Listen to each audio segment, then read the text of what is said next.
सुबह के करीब 7 बजे थे। बिहार के बेगूसराय जिले के मुसहरी गांव में सूरज की हल्की किरणें खेतों पर बिखर रही थी। चारों ओर एक अजीब सा सन्नाटा पसरा हुआ था। तभी एक माँ अपने 6 महीने के बच्चे को ढूंढती हुई खेतों की ओर दौड़ रही थी। उसे नहीं पता था कि वो जिस मासूम की तलाश कर रही है अब वो इस दुनिया में नहीं रहा। उस माँ को खेतों की तरफ जाने से पहले किसी बच्चे ने बताया कि उसे पड़ोस का ही एक 10 साल का लड़का अपने साथ खेतों की तरफ ले गया है। जब उस माँ ने उस बच्चे से पूछा कि मेरा 6 महीने का बच्चा कहाँ है, तो उसने मुस्कुराकर जवाब दिया कि मैंने उसे मार दिया है और खेतों में मिट्टी के नीचे दबा दिया है। ये सुनकर उस 6 महीने की बच्चे की माँ सन्न रह गई। उसने ऐसा नहीं सोचा था कि वो मात्र 10 साल का बच्चा ऐसा कह सकता है या ऐसा हो भी सकता है।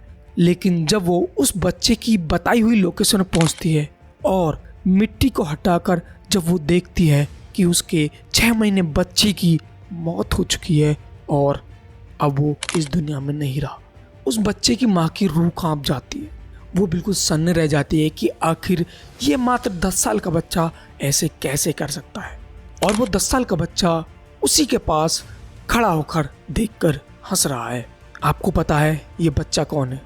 ये बच्चा है सबसे कम उम्र का एक सीरियल किलर, जो मात्र 10 साल का होकर उसने बिहार के बेगूसराय जिले में आतंक मचा दिया था। जब ये खबर सब में फैली तो सबके होश उड़ गए थे। और ये इसका पहला मर्डर नहीं था। इससे पहले उसने 2-3 बच्चों को इसी तरह से मारा था। चलो मैं आपको अमरजीत की पूरी कहानी सुनाता हूँ कि आखिर कोई बच्चा 8 से 10 साल की उम्र में कैसे ऐसा जघन्य अपराध कर सकता है। अमरजीत का जन्म बहुत ही गरीब परिवार में हुआ था। अमरजीत के घर वालों को रोज की खाना खाने के लिए भी बहुत ज़्यादा मेहनत करनी पड़ती थी। अमरजीत शुरू से ही बहुत ही साइको टाइप का बच्चा रहा था। अमरजीत को अपने से छोटे उम्र के बच्चों को मारने में बहुत ज़्यादा मज़ा आता था।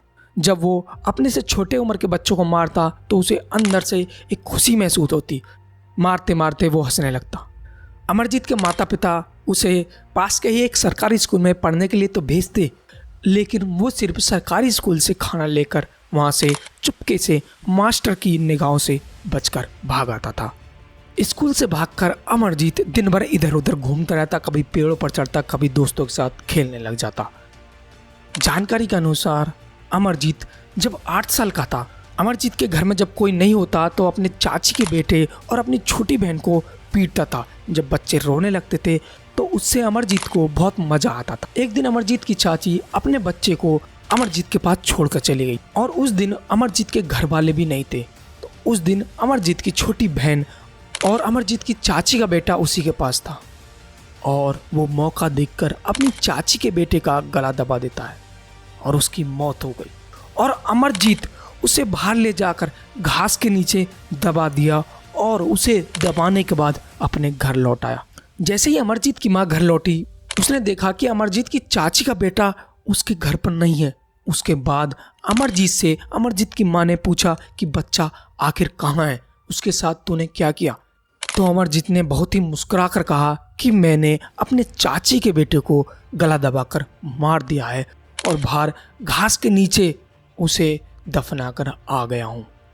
ये सब सुनकर अमरजीत के पिता ने उसे बहुत मारा, लेकिन अब ये डर था कि अगर चाची को ये सब पता चल गया तो वो पुलिस में रिपोर्ट कर देगी और अमरजीत को पुलिस सजा देगी और इससे अमरजीत हमसे दूर हो जाएगा।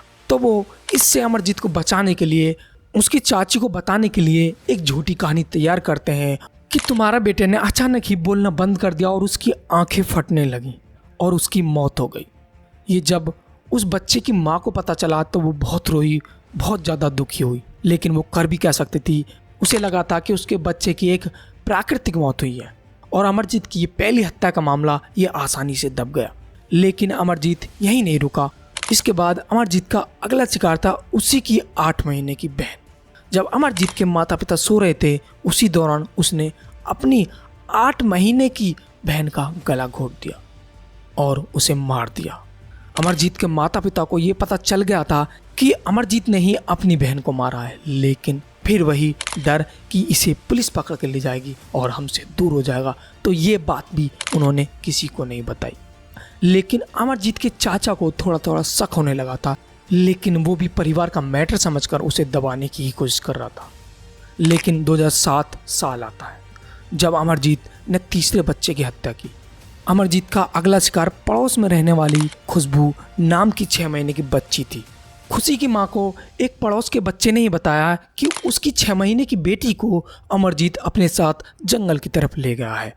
और खुशबू की मां अमरजीत से अच्छे से पूछती है तो मुस्कुरा कर कहता है कि मैंने तुम्हारी बेटी को गला दबाकर मार दिया है और उसे ईंटों से भी कुचल कर मारा है और तुम्हारी बेटी को एक पास के ही खेत में दबा दिया है। ये सब सुनकर उसकी माँ सन्न रह जाती है और अपनी बेटी को ढूंढते ढूंढते खेतों में जाती है, और जब वो देखती है कि उसका शव सच में मिट्टी से दबा हुआ है और उसकी बॉडी को ईंटों से कुचला गया है, ये सब देखकर वो माँ पुलिस को कॉल करती है और इस बार अमरजीत बच नहीं पाता। पुलिस अमरजीत को पकड़ती है और उससे पूछती है कि तुमने आखिर इसे क्यों मारा। वो हंसता है और कहता है कि पहले मुझे बिस्कुट दो, फिर मैं आपको सब कुछ साफ साफ बताऊंगा। पुलिस उसको बिस्कुट देती है और फिर वो बताता है कि मैंने उस 6 माह की खुशबू को पास से ही उठाया और पहले उसका गला घोटा और फिर ईंटों से कुचलकर उसे मार दिया। और ये मेरा पहला मर्डर नहीं है, इससे पहले मैंने अपने चचेरे भाई और अपनी खुद की बहन को भी मार दिया। ये सब सुनकर पुलिस भी हैरान रह गई कि आखिर 9-10 साल का बच्चा कैसे ये सब कृत्य कर सकता है। उसके चेहरे पर कोई पछतावा नहीं था, कोई डर नहीं, कोई पश्चाताप नहीं, सिर्फ एक मासूम सा शांत चेहरा जिसने 3 बार मौत को अपनी उंगलियों से छुआ था। पटना के मनोविश्लेषक डॉक्टर शमशाद हुसैन ने कहा कि ये बच्चा एक मनोहिंसक प्रवृत्ति से ग्रस्त है। ये मनोरोग है जिसमें व्यक्ति को हत्या करके संतुष्टि मिलती है। बाल मनोविज्ञान में इस तरह के केस बेहद दुर्लभ होते हैं। आमतौर पर 8 से 10 साल के बच्चे खेलकूद, पढ़ाई और दोस्ती में लगे रहते हैं, पर अमरजीत का दिमाग तिरछे रास्ते पर जा चुका था। पुलिस ने अमरजीत को गिरफ्तार किया और उसे कोर्ट के सामने पेश किया। क्योंकि भारत में 18 साल से कम उम्र के बच्चों को जेल नहीं भेजा जा सकता, तो अमरजीत को बाल सुधार गृह भेजा गया। बाल सुधार गृह में भी वो अपने स्वभाव से डराने वाला बना रहा। 2016 तक माना जाता है कि अमरजीत बाल सुधार गृह से रिहा हो चुका था, लेकिन उसकी लोकेशन, पहचान को गुप्त रखा गया ताकि वो एक नया जीवन जी सके। मगर एक सवाल हमेशा बना रहा, क्या अमरजीत वाकई बदल गया होगा या उसकी आत्मा में आज भी जिंदा है वो मासूमों का शिकारी। अमरजीत सदा की कहानी सिर्फ एक बच्चे की कहानी नहीं है, यह समाज, परिवार, कानून की उन दरारों की भी कहानी है जहाँ से एक मासूम दरिंदा बन गया। क्या वक्त रहते कोई उसे रोक सकता था? क्या अगर परिवार पहले हत्या पर चुप न रहता है तो बाकी शायद 2 मासूम बच जाते? कहानी खत्म हुई पर डर अभी भी जिंदा है। अगर आपको ये कहानी सच में अच्छी लगी है तो हमारे चैनल को सब्सक्राइब जरूर कर दें। तो मिलते हैं एक और ऐसी कहानी के साथ साथ, तब तक के लिए बाय।